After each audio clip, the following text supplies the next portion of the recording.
3:1-12. За хүү минь хууль зааврыг минь бүү март, тушаалыг минь сэтгэл зүрхэндээ хадгал, амьдралыг чинь хоног, жилийн урт, амар тайвныг идэл чамд нэмнэ. Энэрл хайр ба үнэн чамайг бүү орхиг, эдгээрийг хүзүүндээ зангидаж, зүрхэндээ бич. Тэгвэл чи Бурхны бус хүмүүсийн нүднээ таалал хийгээд сайн нэрийг олноо. Бүхий л зүрхээрээ эзэнд итэг, өөрийнхөө ойлголтод бүү түшгэл, алхам бүрдээ түүнийг таньж мэд, амьдралын замыг чинь тэр шулуун болгоно. Өөрийгөө мэргэн гэж бүү бод, харин эзнээс юм ээ. Муугаас эрг, ингэх нь бид чинь эдгэрэл, ясанд чинь шим болно. Эд хөрөнгө бүх бүтээгдэхүүнийхээ дээжээр эзнийг хүнддэг. Тэгвэл агуулгач нь ариунаар дүүрэн, торхнууд чинь шин дарсаар бэлхэнэ. Хүү минь эзний сахилгажуулалтыг бүүжигш, түүний зэмлэлд бүү зэвэрх. Хүүгээ хайрладаг эцэг хүний адил, хайрладаг хүнээ эзэн сахилгажуулдаг юм шүү гэсэн байна. За сургаал төгс болохоор бидний амьдралын өдөр тутамд тулгардаг асуудал, амьдралын өдөр тутмын зүйлсүүдийг бид нэр яаж шийдэх вэ гэдэгт биднэрт мэргэн ухаан өгсөн ном байгаа тий. За би онцгойлоод одоо энэ сургаалт төгсийн 3:5-6-2-ыг би дахиад уншмаар байна. Бүхий л зүрхээрээ эзэнд итэг, өөрийнхөө ойлголтод бүү түшгэл. Алхам бүрдээ түүнийг таньж мэд, амьдралын замыг чинь тэр шулуун болгоно гэсэн байна. Тэгэхээр Бурхан тодорхой хэлсэн тий. Амьдралын чинь замыг Бурхан өөрөө шулуун болгож өгнө гэсэн. Тэгээд алхам бүрдээ гэж байгаа. Бид нар өдөрт хэдэн алхам хийдэг вэ гэдгээ хүртэл одоо цагаараа хэмждэг болсон тийм үү? За хэдэн километр автобусанд суугаад явдаг, тий? Гэрээс ажил хүртлээр алхдаг хүн байвал ойролцоогоор хэдэн минут алхдаг гэдэг байсан бол өнөөдөр би хэд алхдаг вэ гэдгээ хүртэл бид нэр хэмжиж мэддэг болсон. Тэгвэл Бурхан тэр алхам бүртээ яа гэж юм? Тэ? Алхам бүртээ л эзнэнтэй хамт бай, эзнийг таньж мэд гэж хэлсэн байна. Тэгээ бүх зүрхээрээ эзэнд итэг. Хагас зүрхээрээ эзэнд итгэх гэж бичсэн үү? Тэ? Эсвэл зөвхөн оюун ухаанаараа итгээд зүрх сэтгэлээрээ итгэхгүй вэ гэж хэлээгүү. Бид нэр тэ бүх зүрхээрээ гэдэг нь бидний зүрх сэтгэл гэдэг бидний харагдахгүй энэ хэсэгт маань бидний оюун ухаан байгаа, тэ? Бидний мэдрэмжүүд байгаа, бидний хүсэл байгаа, бидний сэтгэл хөдлөл байгаа. Бидний зүрхэнд байдаг тэр бүхий л зүйлүүдийг бүгдээрнгээр нь эзэнд итэг гэж хэлсэн байна. За хэрвээ бид нар эзэнд итгэхгүй байвал, түүнтэй ярилцахгүй байвал бидний амьдралд юу болох вэ гэдгэлээ бодож үзье. Эзний өмнө за бүгдээр нэг хэсэг нүдэн анчих. Бүх хүмүүс юу ч үгүй нүдэн анаарай. За тэгээд би асуулт асуухаар гараа өргөд хариулаарай. Тэ? За өнгөрсөн 7 хоногийн турш та эзэнтэй өдөр болгон, за магадгүй өдөрт олон удаа ярьсан байж болно. Биднэрт Даниэлийн жишээ байдаг те. Өдөрт 3 удаа те Иерусалим руу хараад тэр залбирдаг байсан. Тэрэн шиг биш гэхэд өдөрт ингээ Бурхны өмнө суугаад за 10 минут эсвэл бүр 15 минут тэг чимээгүй цагаа хийгээд суусан өдөр болгон суусан хүн байл гараа өргөдөө. 15 минутыг өдөрт гаргасан хүн байна уу? Өнгөрсөн 7 хоногт. За баярлалаа. За би тоогоо багасгалаа. 7 хоногийн 7 өдөр гаргаагүй байх тий. 7 хоногт 3 удаа Бурхны өмнө суусан хүн байна уу? Гараа өргөөрэй. Нүдэ анжгаад гараа өргөөрэй. За ядахтаа би 3 удаа суусан. За баярлалаа. За энэ 7 хоногт би үнэхээр ганцхан удаа Бурхны өмнө суусан гэж байгаа юм байна уу? Гараа өргөөрэй. За баярлалаа. За нүдэ нээж болно. Тэгээ хүний хувийн одоо тэ нууцыг хуулиар хамгаалдаг гэдэг чинь 7 удаа залбираагүй хэдэн хүн байна гэж хэлэхгүй. Гэхдээ хүн болгон залбирсан өнгөрсөн 7 хоногт. Тэгэхээр хэрвээ бид нар 7 хоног тэ өнгөрсөн 7 хоногт бид нар цуглаандаа ирээд тэгээд өнөөдөр ирэх хүртлээр ганцхан удаа залбирсан байвал бас хэцүү. За хэдүүлээ өөрсдийнхөө махан биеийн хоолоор бодоод үзье. Тэ өдөрт бид нар 3-аас илүү хооллсон юм байна уу? 7 хоногт. Энэ бол гайгүй шүү дээ. 7 хоногт 3-аас илүү хооллсон юм байна уу? Өдөрт одоо яг 3 хоолоо идээгүй арай илүү идсэн хүмүүс байна уу? За.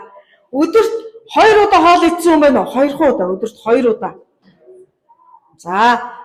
7 хоногт 3 өдөр нь хоол идээд 3 өдөр нь мацаг өрсөн юм байна уу? Байна уу? Байхгүй юу? Байхгүй. За 7 хоногт тэгвэл ерөөсөө 6 өдөр нь мацаг өрөөд ганцхан өдөр хоол идсэн юм байна уу? Байхгүй. Тэгэхээр бид нар махан биедээ ийм амар анхаарсан. Тэ? Өдөрт яаж ийн гинэ 3-аас илүү хоол идэж байна. Залбирахаараа яаж ийн гинэ 15 минут ганцхан удаа залбираад байна тий. Энэ харьцаа ямар байна? Тэнцвэргүй байна тий. Тэгэхээр яаж ийн надаас авахулаад энэ хөвсгөр хүмүүс өдөрт 4-3 хоолцохоор улмал ингэж байгаа шүү дээ. Тэгээ би одоо жишээ нь 6 хоног ингээд мацаг барьсан бол үдээтэй юу гэж юм байж хот тийм биз дээ. Тэгэхээр зэрэг энэ жишээнээс ч гэсэн хідүүлээ бодоорой тий 7 хоногт 15-аас тий өдөрт 15-аас илүү минут ядахтаа 30 минут гаргаарай.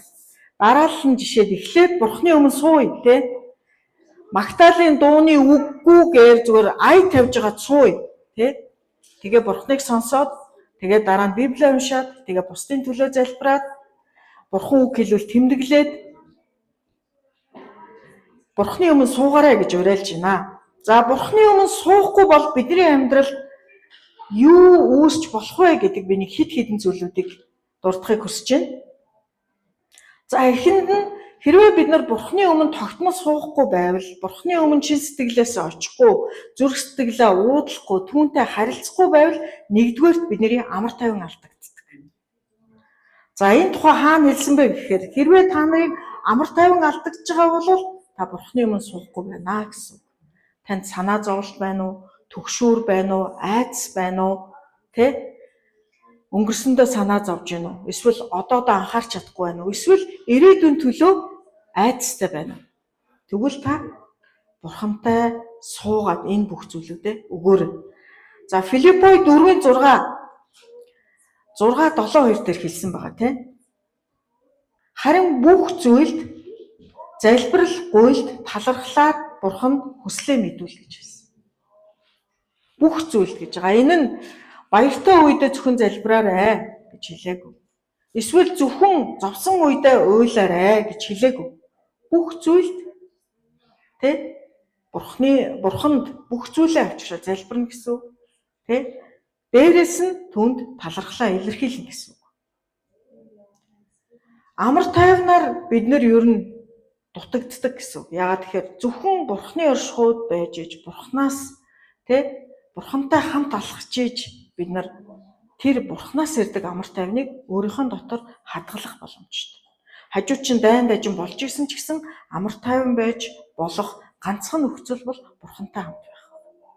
За бид нар бурхантай хамт цаг өнгөрөхгүй байх юм бол хоёрт нь бид нар ямар зүйл тохиолддог вэ гэхээр зэрэг бид нар чиглэлээ алддаг. Тэгээ бас мэрэгүү ухаанаар дутдаг баг. Заримдаа бид нарт ингэж бодогддог тий ажиллаа хийгээл ажил дээрээс яа юуны төлөө ч энэ ажил хийгээд байгаа юуны төлөө ч амьдраад байгаа бурхан байгаа ч юм уу байхгүй ч юм уу энэ улс орын юу болоод байгаа дэлхий дайн дэжинтэй юу болоод байгаа ингээ гинт яадаг вүлээ бидний санаа сэтгэл үүмэрдэг тийм үү. Тэгвэл хэрвээ танд тиймэрхүү зүйлүүд мэдэгдэж байгаа бол та бурхантай хамт цаг өнгөрөөгөр бурхны өмнө суугаарай. За сургаалт төгс 3:5 дээр 3:5-6 дээр хэлсэн бол ер нь хүн залбирахгүй байвал буруу шийдвэр гарганаа л гэсэн үг. Залбирахгүй байвал бурхны өмнө суухгүй байвал алхам бүрээ нэгтлэхгүй тэгээ бурхны үгээр чиглүүлүүлэхгүй байвал бид нар буруу шийдвэр гаргана гэсэн. За гурав дахь нь хэрвээ бид нар бурхантай цаг өнгөрөөхгүй байвал бид нар сүнслэг хүчээр дутдаг. Тэгээ бидний дотоод хүн тэ нөгөө сэтгэлийн хат гэдэг юм чинь яадаг вүлээ аль хэзээ шалан дээр унтсан. Ямар ч сэтгэлийн хатгүй тэ нэг юм сонсоол найгаал нөгөө юм сонсоол унаал санаа зовоол тэ сэтгэлийн хат маань байхгүй болно гэсэн. Матай 26:41 дээр хэдүүлээ гаргаад харъя. Энэ ишлэгийг Матай 26-гийн 41 байна.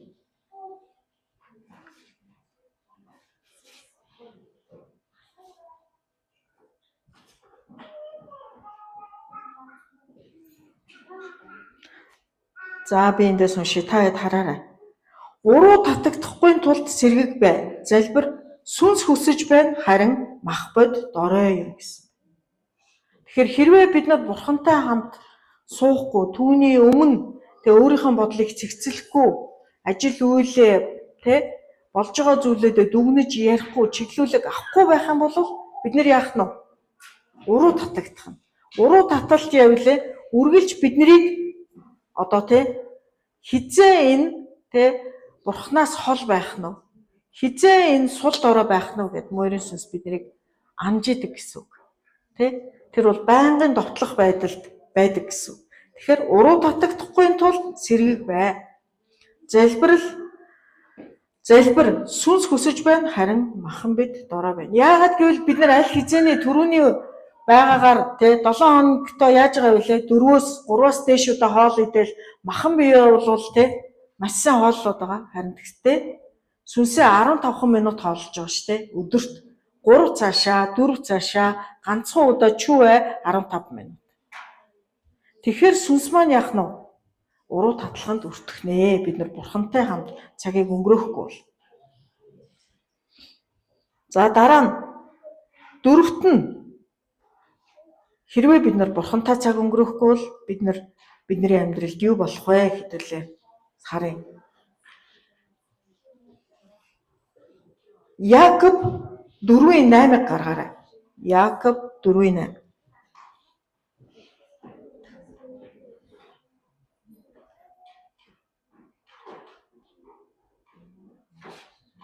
Яаковын 4:8. За, Бурханд ойртогтун тэгвэл тэр та нарт ойртно. Нүгэлт та нар гараа цэвэрл, хоёр санаа та нар зүрхээ хариусан гэсэн байна. Хэрвээ бид нар Бурхантай цаг өнгөрөөхгүй байх юм бол, Бурхантай ярилцахгүй байх юм бол яах вэ? Бид нар Бурханаас хол байгаагаа мэдэрдэг. Тэгэхээр Бурхан юу гэж хэлсэн бэ? Надад ойртоо, над руу ирээ гэдгийг энэ Яаков 4:8 дээр хэлсэн байна. Бурханд ойртогтун тэгвэл тэр та нарт ойртно. Нүгэлт та нар гараа цэвэрл, хоёр санаа та нар зүрхээ хариусгаа гэж. Бид нарт өдөр тутмын маань амьдралд Бурханы өмнө очиж бид нар өөрийнхөө буруу зүйлийг тунгаан бодоод тэрнээсээ эргээд зүрх сэтгэлээ цэгнэх хэрэгцээ бидэнд байх нэ. За тавт нь хэрвээ бид нар Бурхантай цагийг өнгөрөөхгүй байвал биднэрт юу тохиолдох вэ? За бидний сүнслэг хоол тэжээл дутна гэсэн үг. Бид нар сүнслэг хоол тэжээлээр дутмаг болноо. Дутмаг байгаа гэдгээ хэдүүлээсээ харсан шүү дээ. За Матай номын 4:4-ыг гаргаарай. Матай 4:4. Матай 4:4.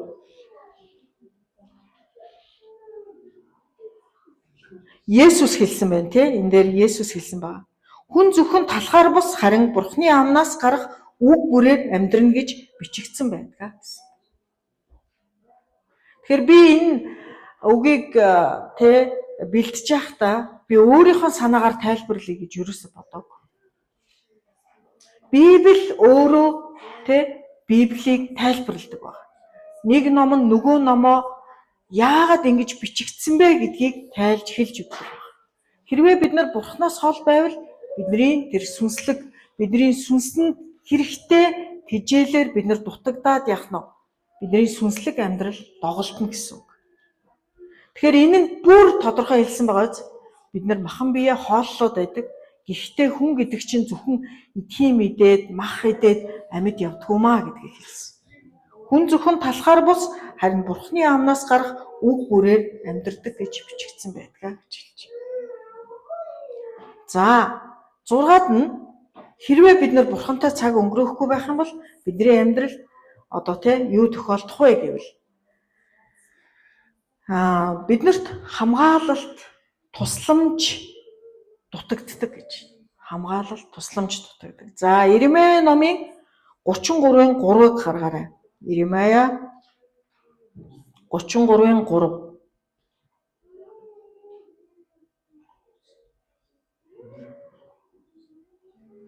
Иремья номын 33-ын 3. За энийг хүмүүс юу гэж цээжилдэг вүлээ? Бурхны утасны дугаар гэж цээжилдэг Бурхан руу бид нар хэрвээ утсаар ярмаар байвал энэ дугаарнаа гэж олон хүмүүс хэлдэг. За уншия. Намайг дууд би чамд хариулж чиний мэдэхгүй агуу хүчит зүйлсийг би чамд ярина гэсэн.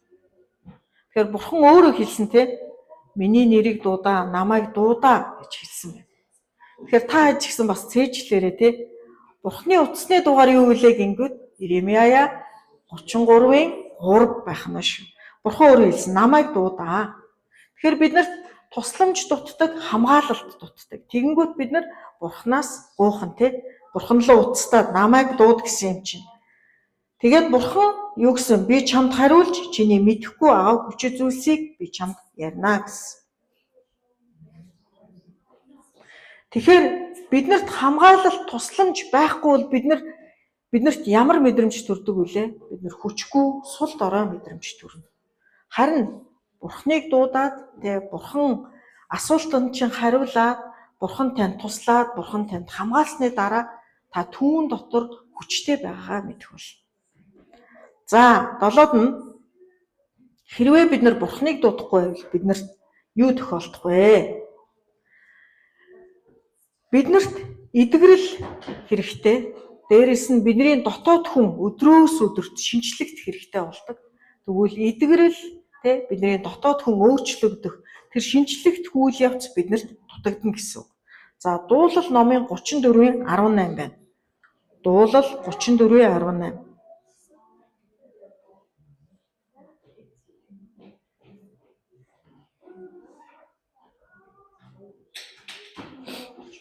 Эмтэрсэн зүрхнүүдэд эзэн ойр сүнсээрээ гимшигчдийг тэр авардаг гэсэн байна. Тэгэхээр бид нар өссөн орчингоосооч одоо энэ дэлхий дээр амьдарч байгаа учраас бид нар бусдаас зүрх сэтгэлийн шарх авдаг, бусдыг ч шархлуулдаг. Тэгэхээр зэрэг эдгэрэл нь хүнээс ирдэггүй гэсэн. Бидний дотоод хүний тэр шинжлэл, тэр дотоод хүнд маань эдгэрэл зөвхөн Бурханаас ирнэ гэсэн. Тэгэхээр Бурхантай цагийг өнгөрөөж иж та тэр эдгэрлийг, та тэр шинжлэлийг дотоод хүндээ авна гэсэн. Эмтэрсэн зүрхнүүдэд эзэн ойр сүнсээрээ гимшигчдийг тэр авардгаа гэсэн. Тэгээд Тесалоник 1:17 дээр Бурхан биднэрт бас юу гэж загсан бэ гэхээр зэрэг Тесалоник 1-р Тесалоник 5:17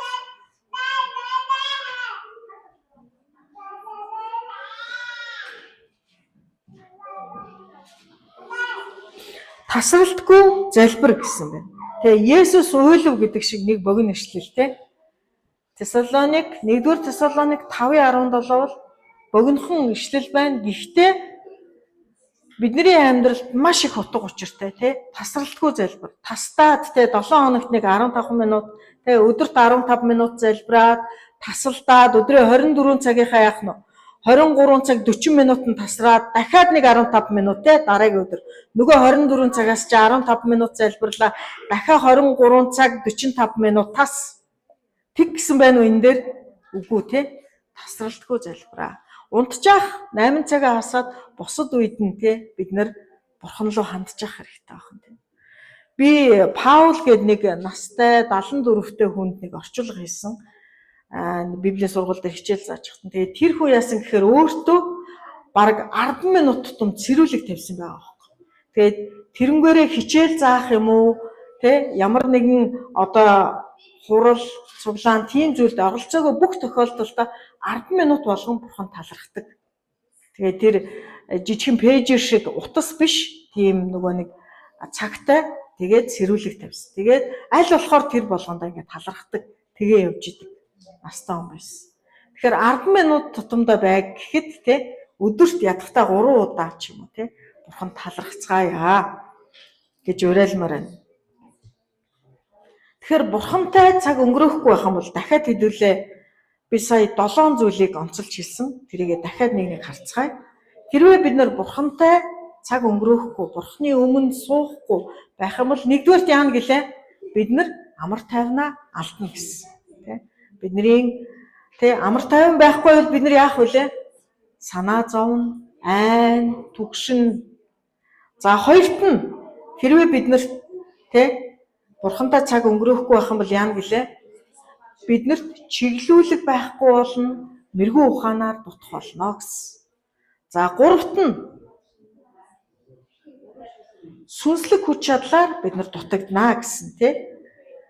Тэгээд биднийг сэрэмжтэй бай гэж хэлсэн. Биднэрт уруу татлага ирдгээ. Тэр уруу татлага биднийг аль болохоор тий сул дорой байх үед мань ирдэг. Тийм учраас тэр уруу татлага автахгүй байхын тулд бид нар сэргэг байх хэрэгтэй байна. Дөрөвт нь Бурханд ойрт гэж хэлсэн. Бид нар Бурханаас хол байвал яах вүлээ? Бидний харилцаа хүрдэг. Жишээ нь найзууд ч гэсэн уулзалтахгүй байхаар яадаг вүлээ? Бид нар уулзангуудаа шууд өмнөх юмнуудаа яриад яасан гэж чаддгүй шүү дээ. Харилцаа тодорхой хэмжээгээр тасардаг байна. Тэгэхээр Бурханд ойртох хэрэгтэй гэсэн байна. Тавд нь хэрвээ бид нар сүнслэг хоол тэжээлэр бид нар дутагдана гэсэн үг. Зөвхөн бид нар талхаар бус харин Бурханы амнаас гарах үг бүрээр амьдрдаг амьд байдаг. 6-аад нь хэрвээ бид нар Бурхантай цаг өнгөрөөхгүй байвал тусламж хамгаалалт байхгүй болно гэсэн. За 7-д нь бидний дотоод хүн шинжлэхдэггүй, бидний зүрх сэтгэл эдгэрэл ирэхгүй гэсэн.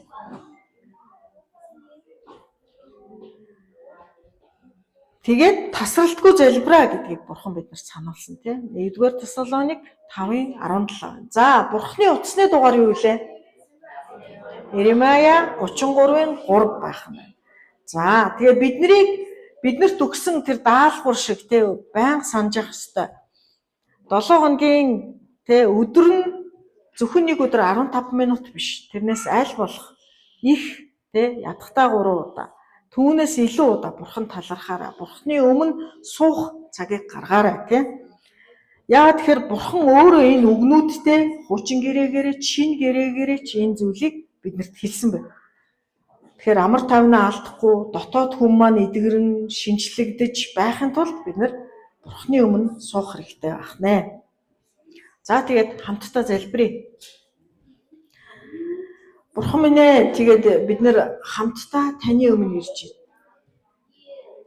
Та сургаалт өгс номон дээр хэлсэн 3:5-аас 6 дээр энэ сургаалт өгс номын 3 дугаар бүлэг дээр эзэн танаас хол байхад бид нэр яах вэ гэдгийг алхам бүрдээ тантай хамт байхгүй бол энэ дэлхий дээр бид нэр ямар зүйлүүдтэй тулах вэ гэдгийг бид нар сая 7 жишээ авч үзсэн юм.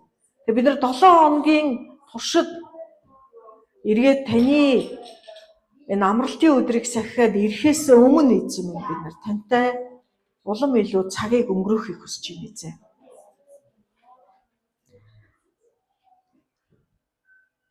Эзэн минь тэгээд ариун сүнсээрээ биднэрт сануулж өгөөрэй. Таны өмнө суух хэрэгтэй шүү гэдгийг бидний оюун ухаанд, бидний зүрх сэтгэл, бидний бодолд, бидний хүсэлд та бидэнд хэлж өгөөрэй гэж танаас уулж. Тэр үед бид нэр дуулууртай байхыг хүсэж байна.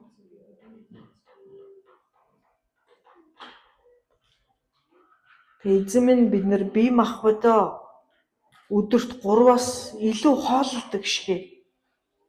Бид нар өөрсдийнхөө сүнсийг бас хооллохыг, таны өмнө суухыг, таны үгнээс уншихыг, бусдын төлөө залбирахыг, танд талархахыг бид нар хүсэж байна. Энэ хүслээ бас мөн таны үгийг дагаж биелүүлэхэд, таны үгэнд орж, таны үгэнд дуулууртай байхад та бидэнд тусалж өгөөч.